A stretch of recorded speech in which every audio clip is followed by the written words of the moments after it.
নির্বাচনে আমরা সকলে সবার বন্ধু নাও হতে পারি, আমরা প্রতিপক্ষ, আমরা শত্রু না, কিন্তু আমরা প্রতিপক্ষ।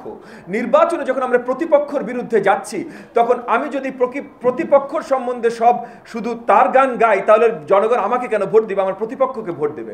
সো নির্বাচনী কম্পিটিশনের জন্য একে অপরের কিছু বিভাজন তো হবেই।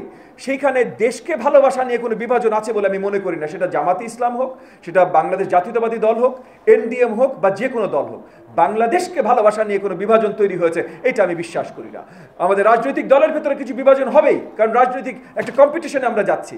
তো এইখানে দায়িত্ব আসলে সরকারের। সরকার যদি তার দায়িত্ব ঠিকভাবে পালন করতে না পারে, তাহলে অনেক জায়গায় আপনাদের কাছে যা বিভাজন আছে তার থেকে অনেক বেশি এক্সট্রা বিভাজন মনে হতে পারে। দেখেন, নির্দিষ্ট স্লোগান কে কোথায় দিয়েছে সেটা আমি নিজেও জানি না। আপনি এখন বললেন এটা কোন মিছিলে কে কোথায় বলেছে। যতগুলো মিছিলের সাথে আমি সম্পৃক্ত ছিলাম বা দেখেছি, সেখানে এই স্লোগানগুলো যেহেতু আসেনি, এটা নিয়ে তো আপনাকে বিশ্লেষণ আমি দিতে পারছি না। তবে এই ধরনের কোনো স্লোগান আমার দল থেকে যায়নি।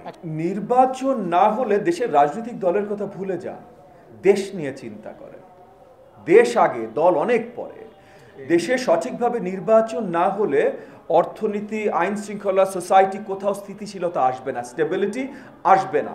আমি আবার পরিষ্কার করে আপনাদেরকে বলি, এই যে গত এক মাস আগে যে বাজেটটা প্রদান করেছে অন্তর্বর্তীকালীন সরকার, ডিসেম্বরের ভেতরে এই বাজেটের রেভিনিউ শেষ, মানে কামাই শেষ, খরচ আরো 6 মাস বাকি থাকবে। এই যে কামাই শেষ, এই কামাইটা আসবে কোত্থেকে? কোনো ইনভেস্টমেন্ট আসবে না যতক্ষণ পর্যন্ত দেশে স্টেবিলিটি না আসে। স্টেবিলিটি আসবে না নির্বাচন না হলে। আইন শৃঙ্খলা বাহিনীর কথায় আসেন, সোহাগ হত্যাকাণ্ড থেকে গতকাল গোপালগঞ্জে যে নৃশংস প্রাণহানি হয়েছে আমার 4 থেকে 12 ভাই বোনের, এই প্রাণহানিগুলো আইন শৃঙ্খলা বাহিনীর কর্মকাণ্ডের ব্যর্থতা।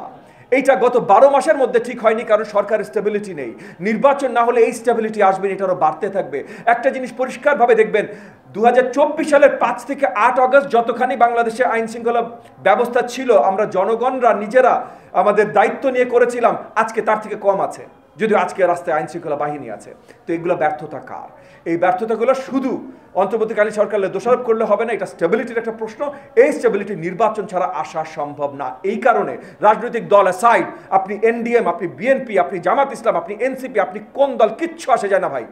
দেশের স্টেবিলিটির জন্য একটা নির্বাচন প্রয়োজন। মরুভূমিতে আপনি পানি না খেয়ে 5 দিন আপনি ডিহাইড্রেশন, অলমোস্ট মরা অবস্থা, তখন ছোট্ট একটা ওয়েসিস আপনি খুঁজে পেলেন। ওইখানে পানিটা খুব বেশি পরিষ্কার হয়তো না, তো আপনি চিন্তা করলেন আচ্ছা এই পানিটা পরিষ্কার না, তাইলে এখন এই পুরো মরুভূমিতে আমি নতুন পানি খুঁজি। এই জায়গায় আপনি আছেন?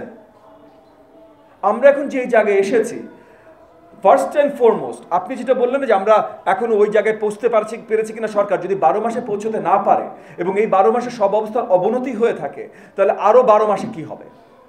এই প্রশ্নটা করা অত্যন্ত গুরুত্বপূর্ণ, কারণ যারাই প্রশ্ন তুলছে যে সরকারের এখন অবস্থান নাই নির্বাচন দেবার মতো, তাহলে এখন নির্বাচন দেওয়া উচিত কিনা, তাহলে কখন দেবে? এবং নির্বাচন তো আসলে সঠিক সরকার তৈরির জন্য।